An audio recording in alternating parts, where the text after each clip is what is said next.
The city of Melbourne has banned rental e-scooters. Should Britain follow suit? Are these two-wheeled vehicles, are they a menace on our streets, or actually a new environmentally friendly way to rethink transport? I'm Cindy Yu, the Spectator's assistant editor, and today I'm joined by Peter Hitchens, Daily Mail columnist, author, and of course a contributor to The Spectator. Peter, welcome to Spectator TV. Always a delight to be here. Now, what do you reckon about the ban in Melbourne? Do you welcome it? Well, I don't know. I've been to Melbourne once in my life, and it's a very nice place. It has trams, but I don't know anything about law enforcement there, particularly now. But I would suspect that this will not make very much difference. If you banned rental scooters in London now, for instance, which as far as I know is the only way you can officially, legally ride them, I don't think it would make any difference because the police are totally uninterested in whether your scooter is rental or whether you've bought it or whether you've stolen it. People ride them everywhere, and equally importantly, they ride electric bicycles everywhere, and often on the pavement, often in illegal ways, and nothing happens. So it sounds to me like a gesture. People hate them. Pedestrians particularly hate them, and city governments, I think in Paris, quite recently after a referendum, restricted them quite heavily. But they persist, and they persist for two very good reasons. One is that they appeal to one of the 7 deadly sins, that is sloth. They're a fantastically good way for lazy people to get around who can't be bothered to get a driving license or run a car or insure themselves. Or cycle. Or indeed, well, we start from the principle that lazy people don't want to bicycle or walk, don't we? And so the only thing they could do before now is either take a taxi, which is very expensive, or take a bus, which is very slow. Now they can go hurtling through the streets on motor vehicles, and for the first time in modern history, governments all over the world have begun to drop the very sensible safety precautions they used to put around motor vehicles. They developed the very simple but workable idea that if you have a motor vehicle, which actually has considerable power to go fast and do harm, then you have to get a license to ride or drive it, and you have to insure it, and the thing itself has to be registered. Now, in the case of all these things, it's quite easy to ride an electric scooter or an electric bicycle without any insurance, without any license, and the vehicle carries no registration mark. So all the restraints which make motor vehicles relatively safe are off. And it's an astounding change in the law of many Western countries, presumably the result of some very skillful lobbying by whoever makes and markets these things, because I'm sure they make a lot of money. But it's astounding to me that both ministers and members of parliament have been so uninterested in what is very visible social change in all our cities now. Well, it seems like the law is quite clear in the sense that only hire e-scooters are legal, and then when you rent one of those, you do have to have a driving license as well. But it seems like there's no enforcement of that law. It's even more unenforced than the laws against marijuana possession, which is saying something. It's just one of the many laws which aren't enforced, but who would enforce them? I believe that some countries have a thing called a police force, but we don't have one in this country. So I don't know what they do most of the time. So they're not there. If the whole police force of this country were abducted tonight by aliens, how long would it take you to find out? Certainly, if you've had your house burgled, you probably that wouldn't make any difference at all. No, because they still give you the same answer on the phone. Yeah. Someone may be round at some point in the next 6 months. Then again, they may not. And if they come or whether they don't, here's a crime number. Well, a computer can issue one of those. But it's also that, even though only rentals are legal in certain areas, so for example in British cities, there are these trial schemes, you can still buy them online, can't you? You can buy a private e-scooter from I think you can buy them in shops. All the shops have to do, I think, and I'm not even sure they have to, but they're supposed to inform you that you can't legally ride them almost anywhere except on private ground. Well, of course, it's absurd, isn't it? But that's the way it is. It's a law which is not enforced, and which is widely unenforced. I have a theory about this. The reason why government has been so happy to let it go is that the decline of public transport, both urban and rural, is so advanced now, and the government is looking ahead and saying, how on earth can we afford to pay for proper regular bus services of the kind that people might actually find useful? And as these disappear, then electric scooters and electric bikes will actually provide a stopgap for the people who can't afford cars, can't learn to drive, or won't learn to drive, and it will take the pressure off an increasingly ragged public transport system over certain distances. I think that's probably why they've let it go. But the total lack of imagination in the transport department over all the you think the moment you see them, you can see that these things are ideal vehicles for muggers. Yeah. The quick getaway. They're ideal for riding on the pavement illegally. All the supposed speed restrictions on them are incredibly easily bypassed by anybody who knows anything about technology. So the supposed safety limits on them are not there. They zoom through traffic lights. When I bicycle around London, I've had to add several extra safety precautions over the past few years, including looking to make sure I'm not about to be overtaken on the inside by another cyclist or by an e-scooter. But also at any traffic light, you now have to look to see if there is one of these things whizzing towards you at way above the 15.5 miles an hour limit they're supposed to be at, because they ride through red lights all of the time. Yeah. Well, I mean, some of the viewers watching this now will say, have a gripe about cyclists doing that. Well, then they're right to. Cyclists have behaved so badly that the end will probably be some North Korean type legislation where we all have to carry actual license plates. That's the only place I've ever seen license plates on bicycles is Pyongyang. But I've no doubt it works because they have a very efficient law enforcement system in Pyongyang. Here it will just be a token thing, because who can anyway prove that you were riding the thing when it was when it went through the light, because they're stolen so often, because again, police aren't interested in stolen bicycles. Gestures will be made. And cyclists have made very big rods for their own backs by behaving so badly, and I agree. A lot of the danger to me as a cyclist comes from other cyclists. Yeah. But that's not the point. The point is, why make it even worse by having electric vehicles? Now, Janice Turner of the Times wrote a very interesting piece a few weeks ago about how useful she's found e-bikes, because she lives in a part of London where the public transport is pretty wretched, and it enables her to get around. I can quite see that. But it makes my point, rather, doesn't it, that it's the absence of public transport. As a cyclist, there are so many reasons for riding a bicycle, and I'm quite priggish about this. The reason I started doing it was for my own health, but also because I thought that the pollution created by motor vehicles in cities was grotesque, largely unnecessary. People could get about on their own powered by spaghetti bolognese rather than by petrol, and so I should. And I've been doing that for many, many years. It doesn't make you thin, but it does keep you reasonably fit. And I see people riding electric bikes, which now clutter up I think it's about 200 miles now of designated cycle track in this city, which cyclists campaigned for decades.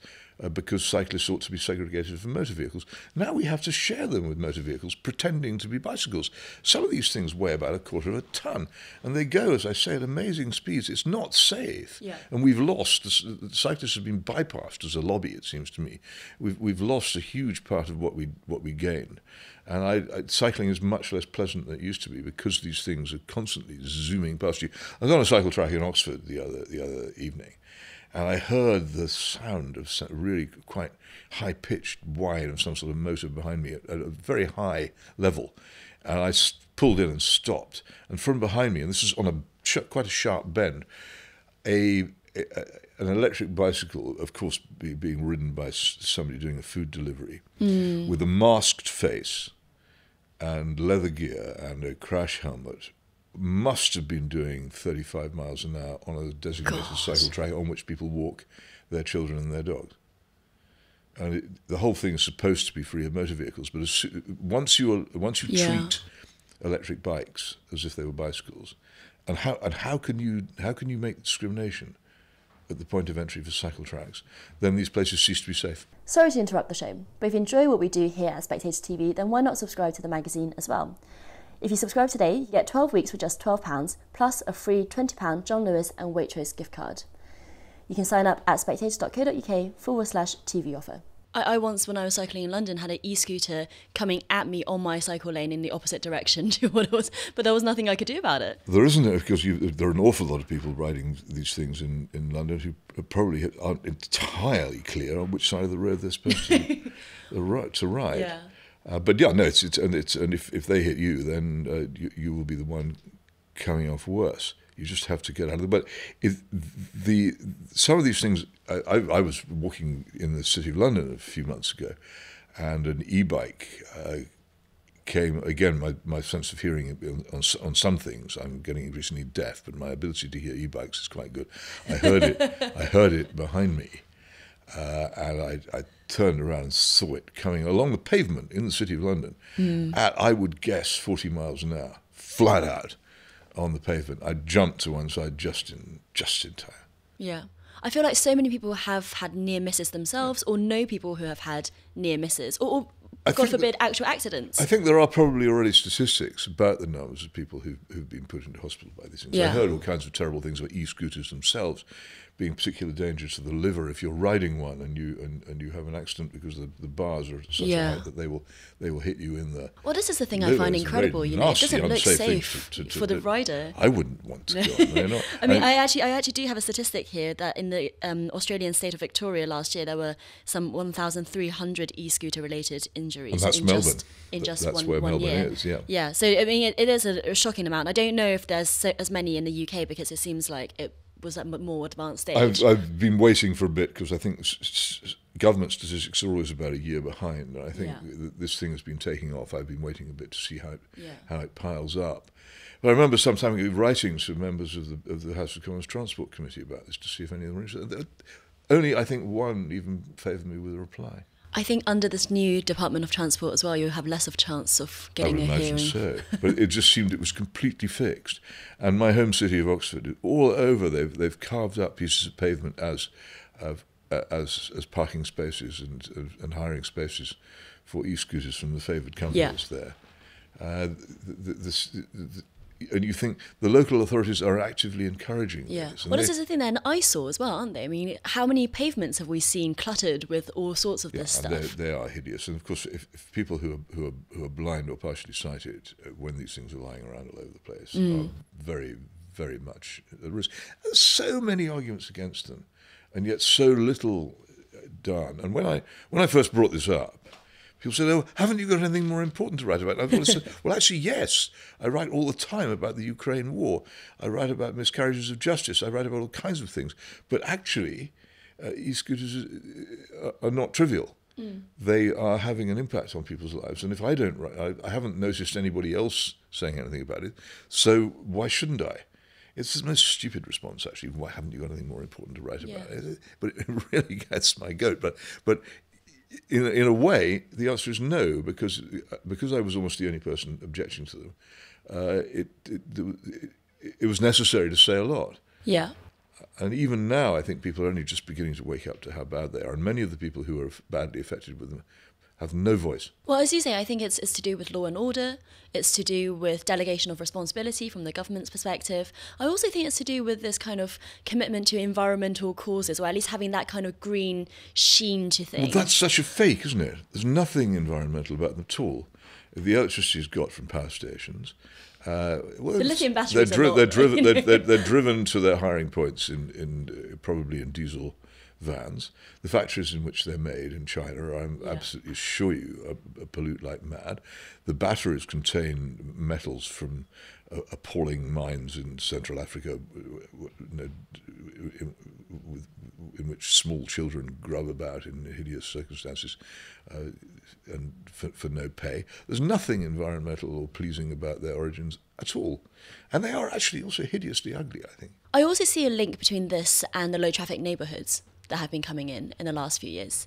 You know, in the sense that, you know, blocking off streets for the sake of having less traffic in residential areas and seeing that as an environmental thing to do. Well, maybe these are gestures, aren't they? I mean, I am an anti-car fanatic. I loathe cars. I wish they'd never been invented. But I have the sense to understand that they exist and that a lot of people are dependent on them because our cities are designed in many cases around the car. And particularly if you're a young woman with children who's also working, how on earth you can negotiate your working day without a car, I don't know. And if you're a tradesman with tools, again, you have to have a motor vehicle. Lots of people, and public transport is so bad. I understand that. If I had the power to abolish cars, I would first make it possible to get around in other ways. But the LTNs go from the other end. They punish drivers for being drivers. which is stupid and futile. Almost every French town of any size has, over the past 5 or 10 years, I looked it up recently, it was astonishing, begun to develop electric tram networks, which are by far the best way of providing efficient public transport in urban areas. Almost nowhere in Britain is doing this. If they would do that and then have their LTNs, then it might make sense. But to have LTNs first and not have better public transport is just spite. Yeah. And finally then, Peter, what would you want to see? Would you want to see more regulation or outright ban? Some campaign groups say that training is the way to do it, in a way that cyclists, maybe in school nowadays, are trained how to the rules of the road. All questions of this kind have a gigantic answer. The country requires several major reforms, one of which is the establishment of a proper police force. When I first said this, I thought this is an outrageous idea, and I don't quite know whether I can dare say it. But actually what I believe is this, that we need to train a proper police force on the original Peel principles of being a preventive patrolling force, largely on foot, visible 24 hours a day in the cities and living in the countryside as well. Train that force, perhaps in England and Wales, perhaps 120,000, 130,000 men and women. And when it's trained, dissolve the existing things which operate under that name, start again. Once you can do that, then all kinds of other things, including the control of e-scooters, become possible. But without a police force, anything which relies on law for its achievement might as well not even be discussed. There is no point in making new laws in a country where nobody enforces them. Yeah. Well, I like that Hitchens manifesto. Thank you very much, Peter, for joining Spectator TV.